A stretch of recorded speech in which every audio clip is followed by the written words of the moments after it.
Hello everyone, my name is Yatin Madan. मैं आप लोगों का स्वागत करता हूं मदान पाठशाला पे। तो आज हम पार्ट 3 करने जा रहे हैं क्रॉप प्रोडक्शन एंड मैनेजमेंट का, जो क्लास 8 साइंस का फर्स्ट चैप्टर है। मैंने 2 पार्ट्स पहले बना रखे हैं, तो अगर आपने वो नहीं देखे हैं तो जल्दी से जाके उनको देखो, फिर इस पार्ट को स्टार्ट करो। तो बिना किसी डिले के अपनी वीडियो को स्टार्ट करते हैं। पहले देख लेते हैं हमने पिछले पार्ट में क्या क्या किया था। तो पिछले पार्ट में हमने एग्रीकल्चरल प्रैक्टिसेस को कवर किया था। मैंने आपको बताया हुआ है कि अगर हमें फार्मिंग करनी है तो हमें कुछ स्टेप्स फॉलो करने पड़ेंगे, ताकि जो हमारा रिजल्ट है, जो हमारा प्रोड्यूस है, वो जैसा हमें चाहिए वैसा हो। ठीक है, अगर हम इन स्टेप्स को सीक्वेंस में नहीं करेंगे तो हमारे रिजल्ट पे इफेक्ट पड़ेगा। तो इसीलिए हम एग्रीकल्चरल प्रैक्टिसेस को पढ़ते हैं। तो हमने अपनी एग्रीकल्चरल प्रैक्टिसेस कौन कौन सी कवर की थी? हमने प्रिपरेशन ऑफ द सॉइल को कवर कर लिया था, सोइंग को कवर किया था, adding manure and fertilisers, irrigation cover कर लिया था हमें, और हमारी जो 3 प्रैक्टिसेस हैं वो बची हैं, जो हम इस पार्ट में कवर करने वाले हैं। तो मैं थोड़ा सा इंट्रोडक्शन आपको दे देता हूं। प्रिपरेशन ऑफ सॉइल में हम सॉइल को प्रिपेयर करते हैं, सॉइल को लूज करते हैं। उसके बाद सोइंग में हम सीड्स को लगाते हैं। थर्ड स्टेप में हम मैन्योर और फर्टिलाइजर्स को डालते हैं, जो मैंने पिछले पार्ट में बताया था। ये मैन्योर और फर्टिलाइजर क्या करते हैं? ये न्यूट्रिएंट्स को सप्लाई करते हैं इनटू द सॉइल। उसके बाद हम पानी डालते हैं, इरिगेशन करते हैं। तो ये 4 एग्रीकल्चरल प्रैक्टिसेस हमने कवर कर ली थी। अब हम स्टार्ट करते हैं प्रोटेक्शन फ्रॉम वीड्स। ठीक है, तो प्रोटेक्शन फ्रॉम वीड्स मतलब वीड्स से अपने क्रॉप्स को बचाना है। बट ये वीड्स होता क्या है? तो सबसे पहले हमें वीड्स पता होना चाहिए कि वीड्स क्या होता है। So what are weeds? Undesirable plants. Undesirable का मतलब ऐसी चीजें जो हमें नहीं चाहिए, जो डिजायर्ड नहीं है, जो नहीं चाहिए। तो ऐसे प्लांट्स जो हमें नहीं चाहिए बट वो ग्रो करते हैं नेचुरली, हम उसको ग्रो नहीं करवा रहे हैं, हम अपने क्रॉप्स को ग्रो कर रहे हैं, लेकिन वो नेचुरली ग्रो करते हैं। आपने देखा होगा स्पेशली रेनी सीजन में आपके कहीं कहीं जगह पे प्लांट्स अपने आप उगना स्टार्ट कर देते हैं। तो हम वीड्स उनको बोलेंगे जो हमारे क्रॉप के साथ, याद रखना, क्रॉप के साथ अपने आप उग रहे हैं और हमें वो नहीं चाहिए। So these kind of plants are known as weeds. So undesirable plants which grow naturally along with the crop, जो क्रॉप के साथ नेचुरली ग्रो करते हैं, उनको हम वीड्स बोलते हैं।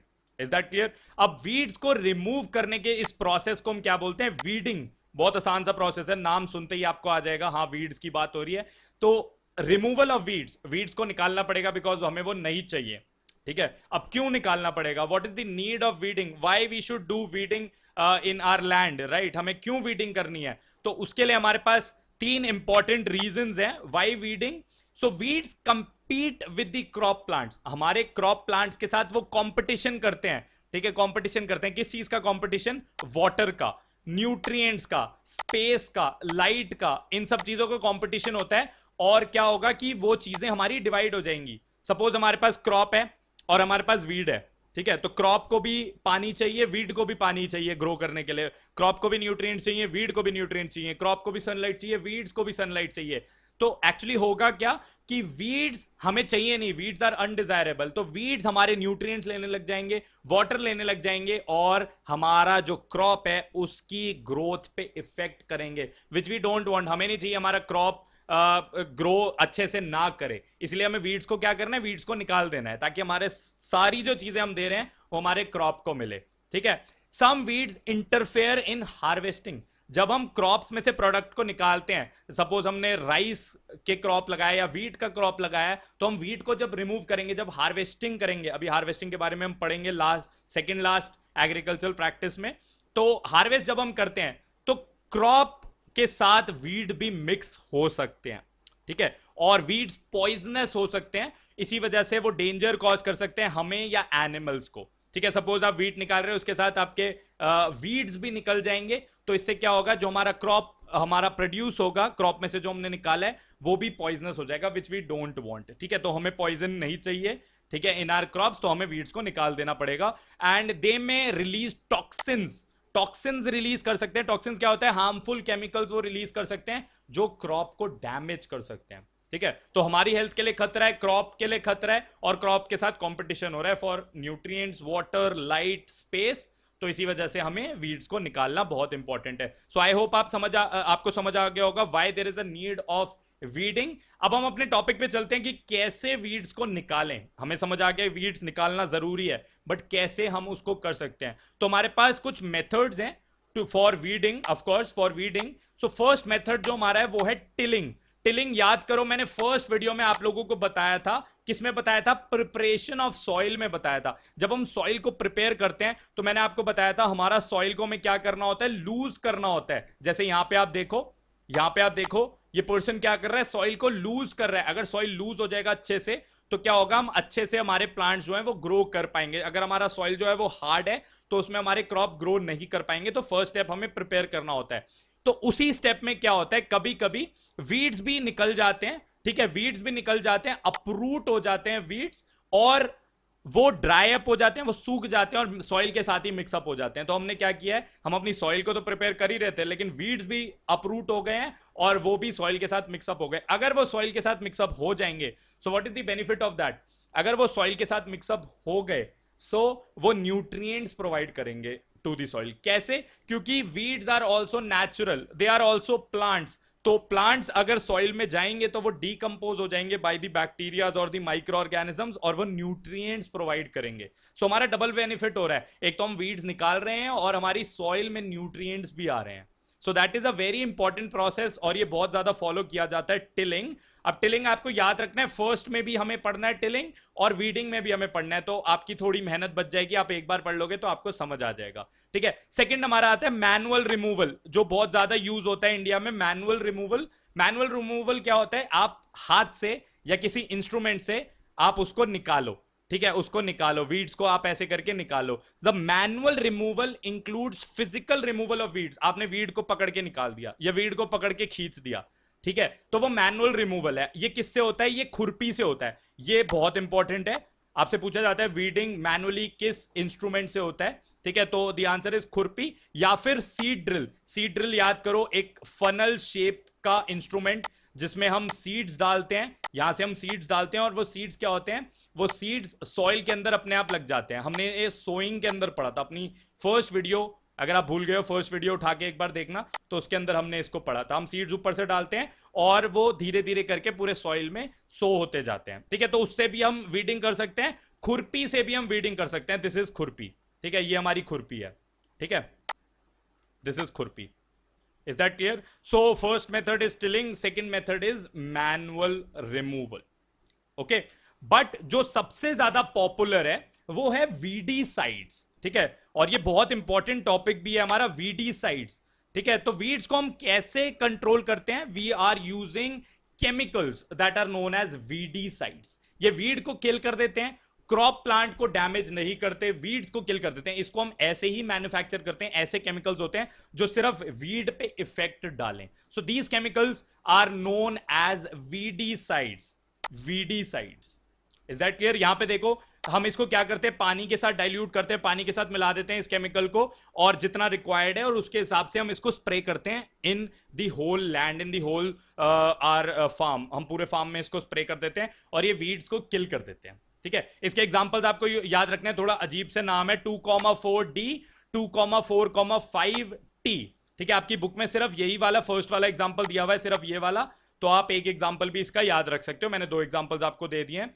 अब these are spread in the fields to kill the weeds, ये हम समझ गए, इसको हम फील्ड में स्प्रे करते हैं to kill the weeds. They do not damage the crops, crops को डैमेज नहीं करते हैं। अगर क्रॉप्स को डैमेज कर देंगे तो हमारा पर्पस ही पूरा जो हम कर रहे हैं वही डिस्टर्ब हो जाएगा, तो ये क्रॉप को डैमेज नहीं करते हैं। And they are diluted with water, ठीक है, वाटर के साथ डाइल्यूट करते हैं हम इसको, जितने चाहिए उतने डाइल्यूट करते हैं, और इसको हम फील्ड में पूरा स्प्रे करते हैं with the help of a sprayer, जैसे आपको फर्स्ट इमेज में यहाँ पे दिख रहा है, ठीक है। और स्प्रेइंग ऑफ वीड्स में effect the health of farmers, क्योंकि ये केमिकल्स हैं, तो फार्मर जब इसको स्प्रे कर रहे हैं तो उनकी हेल्थ पे इफेक्ट आ सकता है। इसीलिए आपने देखा होगा, आपकी बुक में भी ये वाली इमेज दी हुई है, तो मैंने ये यूज की हुई है यहाँ पे। तो इसमें आपने देखा कि एक क्लॉथ को उन्होंने बांधा हुआ है, या मास्क, प्रोटेक्टिव इक्विपमेंट्स उन्होंने यूज किए हुए हैं ताकि उनकी हेल्थ पे इफेक्ट ना हो। अगर आपके पास प्रोटेक्टिव इक्विपमेंट्स नहीं है तो एटलीस्ट अपने माउथ और अपनी नोज को आपको कवर करना चाहिए, ठीक है। So these are the methods of weeding. हमने टिलिंग के बारे में पढ़ा, हमने मैनुअल रिमूवल पढ़ा, हमने वीडीसाइड्स के बारे में पढ़ा। वीडीसाइड्स इज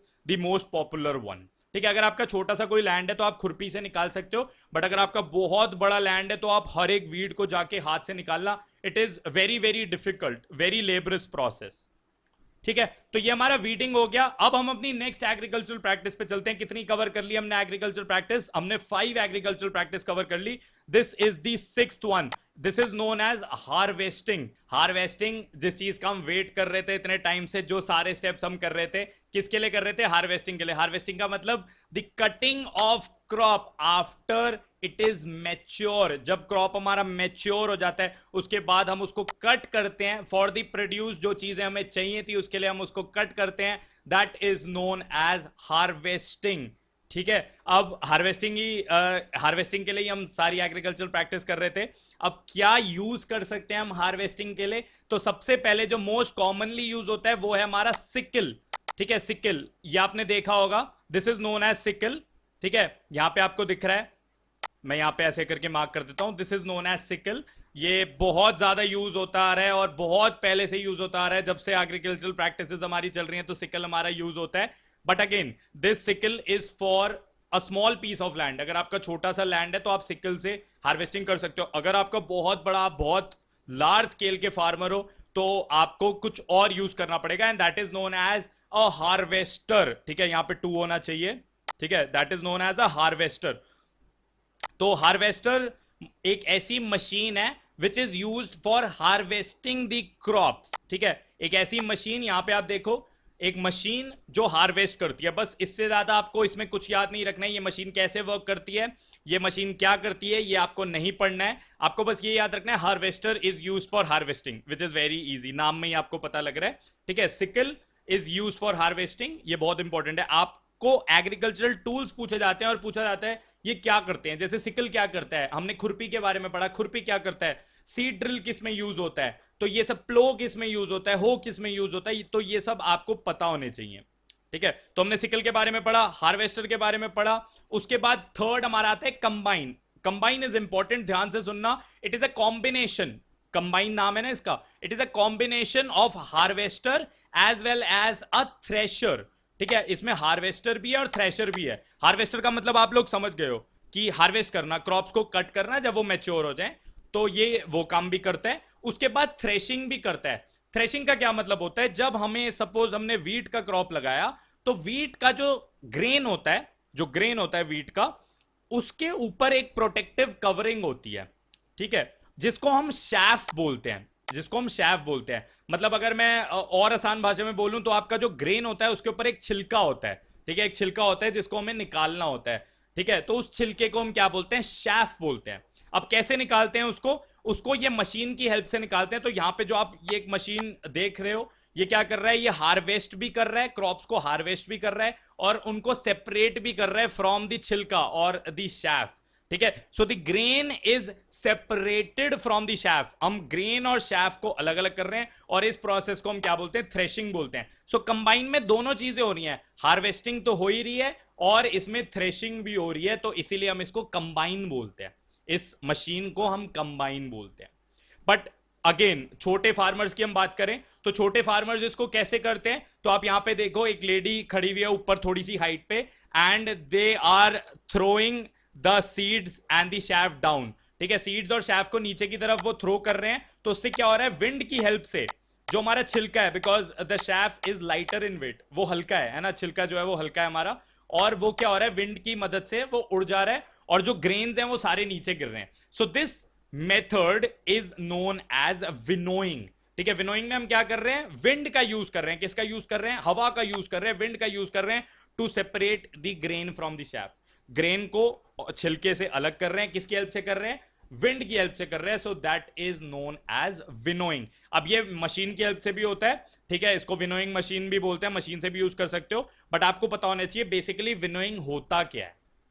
ठीक है, तो सबसे पहले हमने क्या पढ़ा? सबसे पहले हमने पढ़ा अबाउट दी सिकल, सिकल से हम हार्वेस्टिंग कर सकते हैं। सेकंड हमने पढ़ा हार्वेस्टर के बारे में। ठीक है, ऐसी मशीन जो हार्वेस्टिंग कर सकती है।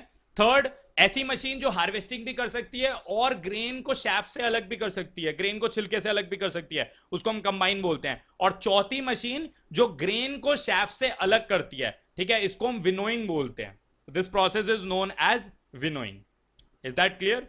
ओके, अब हम आगे चलते हैं कि हार्वेस्टिंग में हमारे पास एक बॉक्स दिया होगा आपकी बुक में, तो कुछ फेस्टिवल्स हैं जो रिलेटेड हैं टू हार्वेस्टिंग। बिकॉज देखो, ये जो एग्रीकल्चरल प्रैक्टिसेस है ना, जितने आसानी से हमने पढ़ लिए उतने आसान है नहीं करने। आप सब लोग इस बात को विजुअलाइज कर रहे होगे, फार्मर्स कितनी ज्यादा मेहनत करते हैं, उसके बाद हमें जो खाना है वो ऑब्टेन होता है, हमें खाने को मिलता है। So you should never waste your food.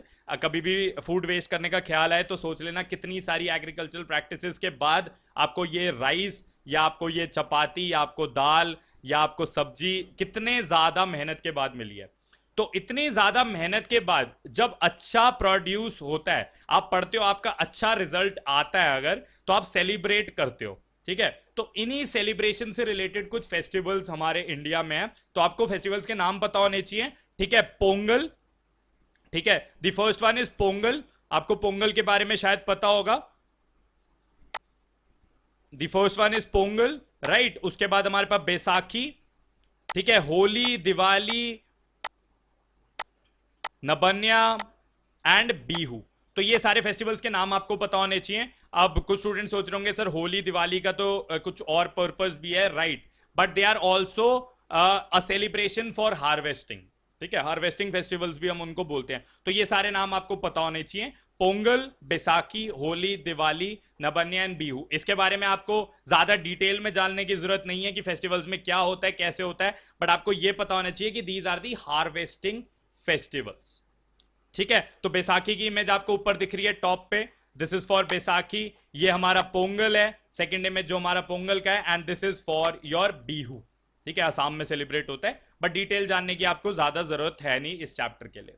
अब हम आगे चलते हैं, the last agriculture practice, the storage. अब हमने हार्वेस्ट तो कर लिया, हमारे पास राइस आ गया बहुत सारा, हमारे पास वीट आ गया बहुत सारा, और स्टार्टिंग में हमने पढ़ा था कि हर क्रॉप हर सीजन में ऑब्टेन नहीं होता। ठीक है, इस बात को ध्यान से समझना, हर क्रॉप हर सीजन में ऑब्टेन नहीं होता। बट अगर आप सोचो, आप राइस पूरे साल खा सकते हो, आप वीट पूरे साल खा सकते हो, आपको दालें पूरे साल मिल जाएंगी। ठीक है, तो बहुत सारे क्रॉप्स हमने ऐसे मेथड्स डिस्कवर कर लिए हैं जिससे हम क्या कर सकते हैं, उनको स्टोर करके रख सकते हैं, and we can use it afterwards throughout the year. अब मेन पॉइंट ये है कि हम स्टोरेज को करते कैसे हैं। तो स्मॉल स्केल की पहले बात करते हैं हम, कि छोटे फार्मर्स के लिए बात करते हैं। तो कैसे स्टोर करते हैं, जूट बैग्स में स्टोर करते हैं, हिंदी में बोलूं तो बोरी में। आपने देखा होगा कि ग्रेन्स को बोरी में स्टोर करके रखा जाता है, और उनको फिर एक छोटे वेयर हाउस में या छोटे कोई भी एक स्टोरेज यूनिट हो वहां पे रखा जाता है। और स्टोरेज यूनिट जो आपका साफ सुथरा होना चाहिए, वेंटिलेटेड होना चाहिए, वहां पे धूप आनी चाहिए। तो ये सब बातों का हम ध्यान रखते हैं, इसके बारे में बाद में बात करेंगे। बट जूट बैग्स में स्टोर करते हैं या मेटालिक बिन्स में स्टोर करते हैं। ठीक है, मेटल के बड़े बड़े कंटेनर्स होते हैं, उसमें हम ग्रेन्स को स्टोर करके रखते हैं। ओके, लार्ज स्केल पे हम इसको किस में स्टोर करते हैं, ये बहुत इंपॉर्टेंट है, आपको वर्ड्स पता होना चाहिए। सिलोस, ठीक है, सिलोस क्या होता है, यहां पे आपको दिख रहा है, ये फर्स्ट इमेज जो है, दिस इज सिलोस। ठीक है, इसमें स्टोर करके रखते हैं। सेकंड, हम ग्रेनरीज में स्टोर करके रखते हैं। तो देखो, बड़े बड़े वेयर हाउसेज हैं, बड़े बड़े स्टोरेज यूनिट्स हैं, उसके अंदर हमने बोरी में ग्रेन्स को स्टोर करके रखा हुआ है। ठीक है, तो ग्रेनरीज और सिलॉस, ये वर्ड्स आपको याद होने चाहिए। फर्स्ट इमेज जो आपके लेफ्ट साइड पे है वो सिलॉस की है, और सेकंड इमेज आपकी ग्रेनरी की है। आपकी बुक में भी आप इसको देख सकते हो। और घर पे हमें फूड ग्रेन्स को स्टोर करना होता है। आपने देखा होगा आपकी मदर कैसे स्टोर करती है फूड ग्रेन्स को, they are putting neem leaves. Neem leaves को हम डाल देते हैं, जैसे बड़ा सा हमारे पास कंटेनर है, राइस का कंटेनर सबके घरों में होगा, चावल का कंटेनर, उसके अंदर क्या करते हैं, थोड़ी सी नीम लीव्स डाल देते हैं, because Neem is a bio pesticide, मतलब वो नेचुरली हमारे पेस्ट्स को दूर रखती है, ऐसे ऑर्गेनिजम्स को दूर रखती है जो हमारे ग्रेन्स को डैमेज कर सकते हैं। तो नीम्स को हम यूज करते हैं, ड्राई नीम लीव्स को हम यूज करते हैं फूड ग्रेन्स को स्टोर करने के लिए घरों पे। ठीक है, तो सिलोस और ग्रैनरी इसमें सबसे इंपॉर्टेंट है। अब हमें किस चीजों से बचाना है, किन चीजों से हमें अपने क्रॉप्स को बचाना है, अपने ग्रेन्स को बचाना है, तो कैसे कौन कौन से ऐसे फैक्टर्स हैं जो हमारे ग्रेन्स के स्टोरेज पे इफेक्ट करते हैं। देखो, अगर हम नहीं बचाएंगे तो ऐसा कुछ हो सकता है, ठीक है, हमारी क्रॉप्स के साथ। ओके, तो किन किन चीजों से बचाना है, पहली जो हमारी चीजें आती हैं वो है बायोटिक फैक्टर्स। बायोटिक फैक्टर्स मतलब लिविंग फैक्टर्स, बायोटिक का मतलब लिविंग, ऐसी चीजें जो लिविंग है। किन से बचाना है, हमें रोडेंट से बचाना है, चूहों से बचाना है ना, चूहे बहुत डैमेज कर सकते हैं। इंसेक्ट्स, बहुत तरीके के इंसेक्ट्स हैं जो हमारे क्रॉप्स पे या ग्रेन्स पे इफेक्ट कर सकते हैं। बर्ड से बचाना है, माइक्रो ऑर्गेनिज्म से बचाना है। ठीक है, आपने सुना होगा, बहुत न्यूज में ये पॉपुलर था, लोकस्ट अटैक। ठीक है, लोकस्ट बहुत हैवी अमाउंट में हमारे इंसेक्ट्स आ रहे थे और वो क्रॉप को डैमेज कर रहे थे, बहुत ज्यादा न्यूज में आ रहा था, लोकस्ट अटैक बोलते हैं उसको, ठीक है। तो that is also included in biotic factors. Biotic factors ऐसे फैक्टर्स हैं जो लिविंग है, चूहे, इंसेक्ट्स, बर्ड्स, माइक्रो ऑर्गेनिज्म, ये सब हमारे क्रॉप को डैमेज कर सकते हैं, तो इनसे हमें बचाना है। सेकंड, एबायोटिक फैक्टर्स, टेम्परेचर से बचाना है, ठीक है, टेम्परेचर से बचाना है, मॉइस्चर से बचाना है, ठीक है, मॉइस्चर बहुत ज्यादा बढ़ जाता है, ह्यूमिडिटी बहुत ज्यादा बढ़ जाती है, तो उसमें हमारे क्रॉप्स या ग्रेन्स जो है वो खराब हो सकते हैं। ओके, तो अब हम क्या करते हैं, एक बहुत इंपॉर्टेंट पॉइंट है जो आपने अपने घरों में भी देखा होगा कि ग्रेन्स को हम ड्राई कर देते हैं सन में, ठीक है, ग्रेन्स को हम ड्राई कर देते हैं सन में पहले, स्टोर करने से पहले। आप यहां पे इमेज में देख सकते हो कि एक लेडी जो है वो जो राइस के ग्रेन्स है उनको फैला के पूरा ड्राई कर रही है, ठीक है। Why this is happening, because to reduce the moisture content. अगर ग्रेन के अंदर का पानी कम हो जाएगा, सो जो माइक्रो ऑर्गेनिजम्स हैं वो उस ग्रेन पे अटैक नहीं करेंगे, ठीक है, वो उस पर अटैक नहीं करेंगे। सो that is a good way, और ये हमारे घरों पे भी यूज होता है और फार्मिंग में भी यूज होता है कि हम ग्रेन को फैला देते हैं सनलाइट में ताकि उसके अंदर का जो मॉइस्चर है, जो वाटर है, वो सूख जाए और माइक्रो ऑर्गेनिजम्स उस पर अटैक ना करें, ठीक है। So this is a very important point in storage, ठीक है। तो यहां पे हमारी एग्रीकल्चरल प्रैक्टिसेस खत्म होती हैं। हमने 7 एग्रीकल्चरल प्रैक्टिसेस के बारे में पढ़ा, starting from preparation of land, land को प्रिपेयर करना है, प्रिपरेशन ऑफ सॉइल या प्रिपरेशन ऑफ लैंड, हमें सॉइल को प्रिपेयर करना है अपने, उसके बाद हमें सीड्स लगाने हैं, उसके बाद हमें मैन्योर और फर्टिलाइजर्स डालने हैं न्यूट्रिएंट्स के लिए, उसके बाद हमें पानी डालना है, that is known as irrigation, उसके बाद हमें क्या करना है, वीड से प्रोटेक्ट करना है, प्रोटेक्शन फ्रॉम दी वीड्स, उसके बाद हमें उसको हार्वेस्ट करना है और उसके बाद उसको हमें स्टोर करके रखना है। So these are the 7 agricultural practices, और इसी के साथ ये चैप्टर ओवर होता है। बट वीडियो भी ओवर नहीं हुआ है, क्योंकि हमारे पास एक टॉपिक एग्रीकल्चरल प्रैक्टिसेस के बाद एक हमारा टॉपिक जो है वो बस छुआ हुआ है, हमारी एनसीईआरटी ने बस छू के और वापस आ गए हैं उसको, तो आपको डिटेल में नहीं जाना है। वो टॉपिक क्या है, फूड फ्रॉम एनिमल्स, ये 9th क्लास में आप बहुत डिटेल में इसको करने वाले हो। Food from animals, food from animals मतलब हमें फूड सिर्फ प्लांट से ही नहीं मिलता है, एनिमल से भी मिलता है, सबको ये बात पता है, ठीक है। बहुत कुछ हमें मिल सकता है, हमें मीट मिल सकता है, हमें मिल्क मिल सकता है, चीज हमें मिल सकता है, एग्स हमें मिल सकते हैं, बहुत सारा फूड हमें एनिमल से भी मिल सकता है, ठीक है। तो जैसे ही एक फार्मिंग एक बहुत बड़ा फील्ड है, वैसी एनिमल हस्बेंड्री भी एक बहुत बड़ा फील्ड है, ठीक है, और बहुत ज्यादा लोग इससे लिंक्ड हैं professionally, and they are earning their livelihood, पैसे कमा रहे हैं इससे और अपना घर चला रहे हैं इससे, फूड फ्रॉम एनिमल्स से, ठीक है। तो ये बहुत बड़ा फील्ड है। So the branch of agriculture that deals with feeding, shelter and health care of domestic animals on a large scale, ठीक है। ऐसा नहीं है कि आपने एक गाय रख रखी है, ठीक है, आप उसका ख्याल रख रहे हो तो वो एनिमल हस्बेंड्री होगा। लार्ज स्केल पे करना है, क्या क्या करना है आपको, फीड करना है, एनिमल को फीड करना है। हम काउस की बात कर लेते हैं, सिंपल डेयरी की बात कर लेते हैं। तो काउस को आपको फीड करना है, अच्छे से हेल्दी फीड करना है उनको, उनको अच्छे शेल्टर, उनको अच्छा एक घर प्रोवाइड करना है, एक शेल्टर प्रोवाइड करना है, और उनको हेल्थ केयर, अगर उनको कुछ प्रॉब्लम हो जाए, कोई डिजीज हो जाए, तो आपको उनको प्रोटेक्ट करना है, आपको हेल्थ केयर प्रोवाइड करना है उनको, डोमेस्टिक एनिमल्स को on a large scale. So that is known as animal husbandry. ये क्यों कर रहे हैं, ताकि we can obtain food from the animals. Is that clear? So एक आपके पास एक्टिविटी आती है, एक्टिविटी 1.3। हम सारी एक्टिविटीज कवर कर रहे हैं इस चैप्टर में, टोटल 3 एक्टिविटीज हैं और मैंने सारी एक्टिविटीज आपको एक्सप्लेन कर दी है। बहुत सिंपल सी एक्टिविटी है, इसमें आपको क्या करना है, एक टेबल बनाना है, और स्कूल में कभी कभी ये दे दिया जाता है कि कॉपी में आपको ये एक्टिविटी करके आनी है, तो मैंने यहाँ पे आपको आंसर्स दे दिए हैं। तो आपको क्या करना है, बेसिकली आप खुद भी कर सकते हो। मिल्क, कौन कौन से फूड आपको ऑब्टेन होते हैं वो आपको इस कॉलम में लिखना है, और उसके सोर्सेज क्या क्या है वो आपको सेकंड कॉलम में लिखना है। तो सबसे पहले हमने मिल्क लिख दिया, तो मिल्क में क्या क्या आता है, कौन कौन मिल्क हम किस किस एनिमल से ऑब्टेन कर सकते हैं। तो cow, she goat, buffalo, she camel, आप इसमें खुद लिख सकते हो। एग हमारा हेन, ठीक है। उसके बाद meet, we can use camel, bull, goat, pig, right? So that is meat. Then honey, honey की स्पेलिंग गलत है, ठीक है, यहां पे ई होना चाहिए, हनी। तो हनी बीज से हम ऑब्टेन करते हैं। फिश से हम क्या करते हैं, फिश को कहां से ऑब्टेन करते हैं, हम ओशन से, सी से ऑब्टेन करते हैं इनको। और चिकन, चिकन हमारा पोल्ट्री फार्म, ठीक है, उससे हमें मीट मिल सकता है। Okay, so that is the source of food. Source of food हमारे पास हो गया। और फूड क्या है, ठीक है, फूड क्या मिल रहा है हमें और कहां से मिल रहा है। सो ये आपका एक टेबल है, आपके 4 कॉलम्स है, मैंने बहुत सारे आपको बता दिए हैं, तो आप इसको फिल आउट कर सकते हो, इस एक्टिविटी को आप कंप्लीट कर सकते हो। एंड लास्ट पॉइंट हमारे चैप्टर का ये है, एक छोटा सा बॉक्स नीचे दिया होगा, बॉक्सेस और एक्टिविटीज पे बहुत ज्यादा फोकस किया करो, इससे क्वेश्चंस पूछे जाते हैं। तो एक बॉक्स है कि fish is good for health, आप लोगों को पता है fish is a rich source of protein, उसके साथ हमें बहुत सारे विटामिन भी मिलते हैं। आपने कॉड लिवर ऑयल के बारे में सुना होगा, कॉड लिवर ऑयल, अगर नहीं सुना है तो मैं आपको बता देता हूं। कॉड लिवर ऑयल फिश से ऑब्टेन होता है and it is rich in vitamin D. ठीक है, तो विटामिन डी की किसी में कमी हो जाती है तो कॉड लिवर ऑयल की टैबलेट्स उस पर्सन को दी जाती हैं। सो एक ये पॉइंट है, एक बॉक्स है आपके बुक में, तो मैंने यहां पे कवर कर दिया। आपको विटामिन डी याद रखना है कि कॉड लिवर ऑयल में रिच होता है विटामिन डी, और वो कहां से मिलता है, that is obtained from the fish. Okay, और इसी के साथ हमारा चैप्टर खत्म होता है।